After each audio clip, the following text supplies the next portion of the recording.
पायल और अनुष्का दोनों बहनें थीं। उनका जन्म एक गरीब परिवार में हुआ था। पायल जहां सांवले रंग की थी तो वहीं अनुष्का दिखने में बेहद ही खूबसूरत थी। दोनों बहनें जवान हुई। अनुष्का तेज तर्रार, मॉडर्न और सुंदर लड़की थी, इसलिए अमीर घर के लड़के ने उसे पसंद कर लिया। तो वहीं पायल की शादी एक गरीब परिवार में हो गई। पायल ढेरों अरमान मन में संजोए अपने ससुराल आई, लेकिन ईंट गारे से बना ढांचा ही अब उसका घर था। ये देख उसकी आंखें भर आईं, लेकिन इसी को अपनी किस्मत मानकर उसने चुपचाप स्वीकार कर लिया। उधर अनुष्का अपने बड़े अमीर ससुराल में आकर बहुत खुश थी। एक रोज जब पायल बाजार में सब्जी लेने पैदल जा रही थी तो अचानक गाड़ी में जाती हुई उसकी बहन अनुष्का की नजर उस पर गई। वो गाड़ी से उतरकर बोली, अरे दीदी, आप कहाँ जा रही हो? सब्जी लेने आई थी अनुष्का। खैर ये बता तू कैसी है और यहाँ कैसे? मैं भी ठीक हूँ। वो जो राधा कृष्ण मंदिर के सामने वाली कोठी है ना, वो विनय ने खरीद ली है। अब हम यहीं शिफ्ट हो गए और अभी मैं विनय के साथ मूवी जा रही थी तो आप पर नजर गई तो सोचा आपसे मिल लूं। वो क्या है ना, हम अमीर लोगों के पास ये सब सब्जी वब्जी लेने का टाइम ही नहीं होता ना। ये काम तो मेरे घर के नौकर करते हैं। मैं तो बहुत मजे में हूँ। अच्छा मैं चलती हूँ, मुझे लेट हो रहा है। वैसे आप कहाँ रहती हैं? त्रिलोकपुरी गांव, वहीं बस्ती में मेरा घर है। अच्छा खैर, मैं किसी दिन फुर्सत में आपसे मिलने आऊंगी, फिर ढेर सारी बातें करेंगे। Okay bye. ये कहकर अनुष्का अपने रास्ते निकल गई। ऐसे ही समय बीत गया। एक रोज पायल अपने पति उमेश से बोली, सुनिए जी, अपने घर में ना प्लास्टर करवा लो, दीवार की दरारों से मच्छर घुस आते हैं। बस कुछ दिन और गुजारा कर लो। अब रिक्शा चलाने के साथ साथ पढ़ाई भी कर रहा हूँ। भगवान ने चाहा तो जल्दी अच्छी नौकरी भी मिल जाएगी। ऐसे ही समय बीता। एक रोज अनुष्का पायल के घर आई, शॉर्ट ड्रेस, आंखों में चश्मा, हाई हील और हाथ में ढेर सारे गिफ्ट्स लेकर। जब वो अपनी कार से उतरी तो सभी आस पड़ोस के लोग उसे देखते रहे, यहाँ तक कि उसकी खुद की बहन पायल भी उसे पहचान नहीं पाई। अरे अनुष्का तू? बाप रे, तेरा तो स्टाइल ही बदल गया। अब क्या करे दीदी, अमीरों का तो यही लाइफस्टाइल होता है। अच्छा अब क्या यहाँ दरवाजे पर ही बातें करोगी?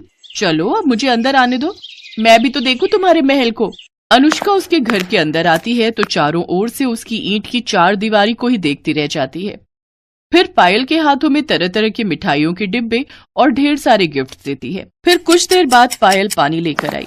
उसकी सांस फूली हुई थी। दीदी कहाँ चली गई थी पानी लेने? आपकी सांस फूली हुई है।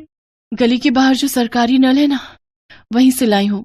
सरकारी नल से? ना बाबा ना, मैं नहीं पीऊंगी, कहीं मेरा पेट खराब हो गया तो। अच्छा वैसे यहाँ अजीब सी बदबू क्यों आ रही है? वो मैंने सुबह लिपाई की थी ना, तो थोड़ी गोबर और मिट्टी की महक तो आएगी ही। यू गोबर, छी! मेरे घर में तो ग्रेनाइट पत्थर लगा हुआ है, वो भी महंगे वाला। अच्छा मैं चलती हूँ। अनुष्का तू पहली बार अपनी बहन के ससुराल आई है, चाय तो पी कर जा। चाय? अब इस गोबर वाले घर में कुछ भी पीने की इच्छा नहीं हो रही। नहीं नहीं रहने दो दीदी, मैंने चाय पीना छोड़ दिया।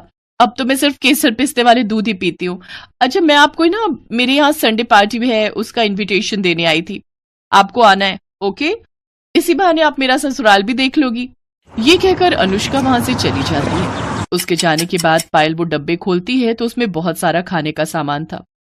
अब वो परेशान थी कि जब वो अनुष्का के घर जाएगी तो क्या लेकर जाएगी। शाम को उमेश घर आया तो वो बोला, पायल, अमीरों और गरीबों के लाइफस्टाइल में बहुत फर्क होता है, और वो अमीर हैं और हम गरीब, उनके जैसी हैसियत नहीं है हमारी। ऐसे ही दिन बीत गए। पायल को चिंता सताने लगी कि वो अनुष्का के यहाँ क्या लेकर जाएगी। फिर उसे ख्याल आया कि अनुष्का को उसके हाथ के आटे के लड्डू बेहद पसंद है। वो जल्दी से आटे के लड्डू बना लेती है और फिर अगले दिन उन्हें लेकर अनुष्का के घर पहुंच जाती है, जहां वो देखती है कि अनुष्का अपने शीश महल जैसे घर में आराम से बड़े से सोफे पर बैठी है। उसकी ठाट बाट देखकर पायल हैरान रह गई। पायल ने अनुष्का को पुकारा। अनुष्का ने उसकी ओर देखा तो वो गुस्से से भड़क गई। ओफो दीदी, मैं जानती हूँ कि तुम गरीब हो, लेकिन कम से कम तुम्हें इतना तो पता होना चाहिए कि अमीर लोगों के घर कैसे बनकर जाना चाहिए। अरे कम से कम एक जोड़ी नए कपड़े ही खरीद लेती। तुमसे अच्छी तो हमारी एक काम वाली लग रही है। तभी वहाँ अनुष्का के ससुराल वाले भी आ गए। अनुष्का, मैं तुम्हारे लिए अपने हाथों से आटे के लड्डू बनाकर लेकर आई थी। पहले बात अलग थी दीदी, अब मैं अमीर खानदान में आ गई हूँ। जाओ यहाँ से। अब मेरे यहाँ तभी आना जब तुम्हारा ये गरीबी वाला लाइफस्टाइल बदल जाए। बहू, क्या जरूरत थी गरीब लोगों को पार्टी में बुलाने की? अनुष्का, तुम तो इनके यहाँ कितना कुछ लेकर गई थी और ये बेकार से लड्डू लेकर आई हैं। अपनी बेइज्जती देखकर पायल रोते हुए वहां से चली जाती है। ऐसे ही 3 साल बीत गए। दोनों बहनों की डिलीवरी होने वाली थी। पायल को उमेश जल्दी से पास के सरकारी अस्पताल में ले जाता है, तो वहीं दूसरी तरफ अनुष्का को विनय एक महंगे प्राइवेट अस्पताल में ले जाने लगता है।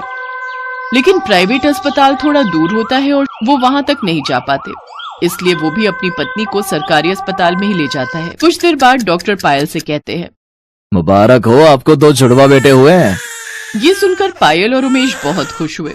लेकिन तभी दूसरे कमरे से किसी के रोने की आवाज आई। पायल ने पर्दा हटाकर देखा तो सामने बिस्तर पर अनुष्का बेहोश थी और विनय और उसकी माँ आपस में बातें कर रहे थे। माँ, जब अनुष्का होश में आएगी और अपने बच्चे के बारे में पूछेगी तो मैं उसे क्या कहूंगा कि तुम्हारा बेटा मरा हुआ पैदा हुआ है और अब वो कभी माँ नहीं बन सकती? नहीं बेटा, अगर ऐसा हुआ तो वो सदमे में भी जा सकती है या हमेशा हमेशा के लिए कहीं कोमा में ना चली जाए, इसीलिए डॉक्टर ने उसे कुछ भी बताने से मना किया है। नहीं माँ, मैं अनुष्का को नहीं खोना चाहता। उनकी बातें सुनकर पायल और उमेश ने एक दूसरे की तरफ देखा, फिर एक फैसला लिया। पायल ने अपना एक बेटा गोद में लिया और विनय से जाकर कहने लगी, विनय, मैं भी अपनी बहन को नहीं खोना चाहती। हमने आप दोनों की सारी बातें सुन ली।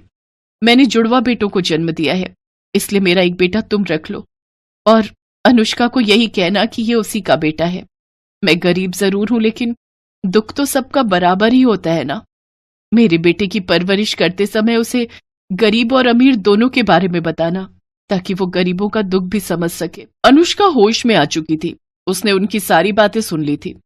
वो हाथ जोड़कर पायल के सामने रोते हुए कहने लगी, मुझे माफ कर दो दीदी, मैंने आपको कितना भला बुरा कहा। शायद उसी की सजा मुझे मिली है जो भगवान ने मेरा बच्चा छीन लिया, साथ ही हमेशा के लिए मां बनने के सुख से भी वंचित कर दिया।